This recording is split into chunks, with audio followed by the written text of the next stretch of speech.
Welcome back to The Explainer. Okay, today we are dismantling a massive cultural obsession. Literally, this relentless push for toxic positivity. And we're doing it using hard, undeniable neuroscience. We're going to look at why forcing a smile might actually be rewiring your brain for more anxiety, and how the clinical practice of radical acceptance offers a proven biological pathway to true emotional freedom. Here's the roadmap for today's Explainer. We'll start with the toxic positivity trap, move into the anatomy of suffering, define radical acceptance, and then compare acceptance versus resignation. Finally, we'll look at how it physically rewires the brain and wrap up with some steps to daily acceptance. Let's get to it.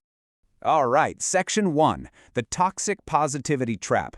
Let's dive right into this cultural phenomenon that's actually doing a lot more harm than good. Look, if you've spent any time on social media or even just walked down the home decor aisle, you've seen it printed on pillows and coffee mugs. Good vibes only, right? It is absolutely everywhere. Modern culture constantly pushes this completely unrealistic expectation of relentless happiness. We're told to, curate our lives, post the highlights, and basically just ignore anything that feels uncomfortable or painful. But honestly, this creates a profound distortion of reality. So what are we actually dealing with here? Well, toxic positivity is the rigid promotion of positive emotions while actively dismissing or invalidating negative ones. It basically operates on this false assumption that optimism alone is going to fix everything. But research from the International Journal of Indian Psychology shows that enforcing this kind of relentless optimism leads straight to emotional suppression. When you're constantly invalidating your own negative feelings, it drastically heightens your psychological distress. It spikes your stress responses, and frankly, it just completely exhausts your emotional resilience. And you can see exactly how this plays out when we drag toxic positivity into the workplace. The contrasts are wild. In a balanced positivity environment, where open emotional expression is actually encouraged, burnout stays low and productivity is higher because people are being emotionally authentic. But in a toxic positivity culture, negative emotions get shoved down. Burnout literally skyrockets and productivity drops because of the sheer emotional dissonance. When you force employees to wear this mask of constant optimism, it completely destroys psychological safety. It's a real game changer in the worst way. And honestly, it gets worse. Chronic exposure to all this forced positivity can actually trigger a condition called alexithymia. This is a condition characterized by a literal inability to identify and express your own emotions. Think about that for a second.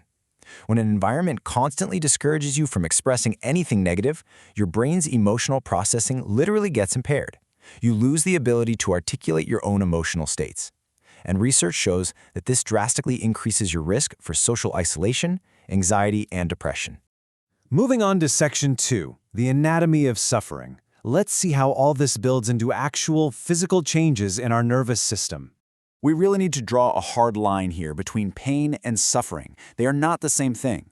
Pain is a direct, time-limited nervous system response to a difficult circumstance. It's immediate, right? And it serves a vital biological function to signal that something needs your attention. Suffering, on the other hand, is entirely different. Suffering is the mental elaboration that extends and amplifies that initial pain through cognitive loops and our own emotional resistance. Dr. Sidney Ceruto uses this fantastic analogy for this. Think of a physical injury, like, say, breaking your leg. The pain is the bone breaking. It's totally legitimate, it needs attention, and you can't avoid it. But the suffering? The suffering is spending months mentally rehearsing the accident, blaming yourself, and obsessing over what you should have done differently. So the crucial takeaway is that just like a physical injury, emotional injuries create real, legitimate pain. But it's our own mental rumination, our resistance, that creates chronic suffering. Now, what's happening under the hood? Well, when we resist reality, we hyperactivate a specific part of the brain called the default mode network, or DMN. Your DMN is the exact region that fires up during rumination, self-referential thinking, and that endless mental time travel. So when you refuse to accept a painful reality, your DMN just goes into absolute overdrive. It traps you in these endless narratives about why a situation shouldn't exist, which dramatically ramps up your anxiety and psychological distress way, way beyond the original event. Okay, Section 3, defining radical acceptance. Now that we understand the neurological problem of resisting reality, let's explore the clinically proven solution. What's really fascinating here is how Dr. Marsha Linehan's clinical materials prove that acceptance is a concrete, evidence-based tool for stopping that cycle of misery. The message is incredibly clear. Rejecting reality does not change reality. Period. Changing reality requires first accepting it. If you refuse to accept the facts, you are quite literally choosing to stay stuck in unhappiness and bitterness. So what does this actually mean in practice? Radical acceptance means accepting the facts of reality completely. We're talking mind, heart, and body. It means stopping the fight, ending the inner tantrums about how things should be, and just letting go of that bitterness. It's very similar to Dr. Tara Brach's concept of welcoming discomfort, basically just saying yes to the present moment. It's profoundly acknowledging that life is absolutely worth living even when there is undeniable pain right in front of you. Which brings us to Section 4, acceptance versus resignation. It is absolutely vital we distinguish this healthy practice from simply giving up. Because neurologically, these are entirely distinct states.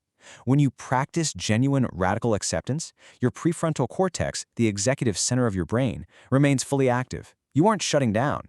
Instead, you're preserving your mental energy to focus on the things you can actually control, which enables purposeful action. Resignation, on the flip side, literally suppresses your brain's motivation circuits. It produces the state of passive disengagement, basically learned helplessness. Notice how this clinical material explicitly points out what radical acceptance is not. It is not approval. It's not compassion or love or passivity. Think about it. If you accept an unchangeable reality, like a medical diagnosis or a highly toxic work environment, it absolutely doesn't mean you endorse it or that you stop seeking medical care or looking for a better job. No way. You are simply acknowledging the facts as they are so you can strategize your next move clearly without that heavy fog of denial. All right, let's get into Section 5, rewiring the brain. We're going to dive deep into the literal neurobiology of what happens when you finally stop resisting.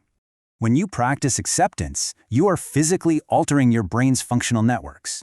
Your prefrontal cortex ramps up its activity, effectively sending top-down signals to regulate your emotions. Then your anterior cingulate cortex, which basically acts as your brain's conflict monitor, reduces its hypervigilance to that painful gap between your expectations and reality.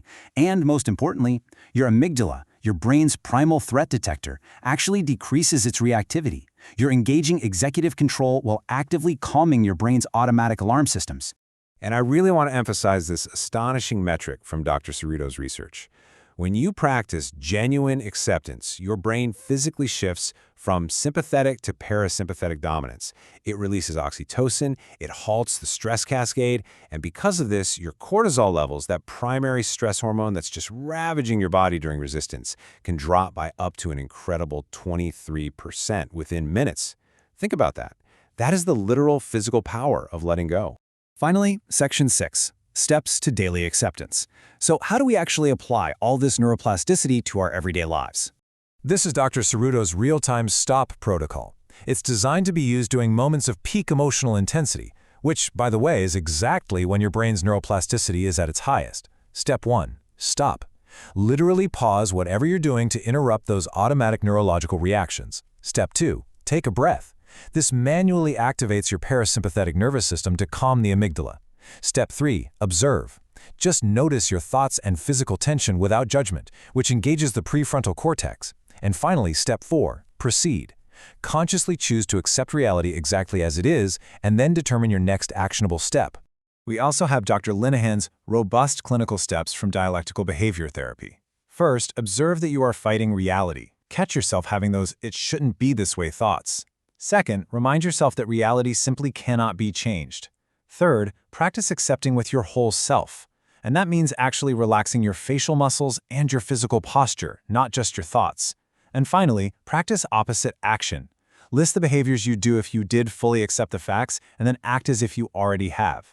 These are incredibly powerful, actionable methodologies for everyday resilience. As we wrap up, I want to leave you with this provocative question to ponder. What unchangeable reality are you currently wasting precious cognitive resources fighting against? Remember, rejecting reality doesn't change a thing. It only turns your pain into suffering. It's time to reclaim your mental energy, quiet that amygdala, and embrace reality exactly as it is. Thank you so much for joining me for this explainer, and I'll see you next time.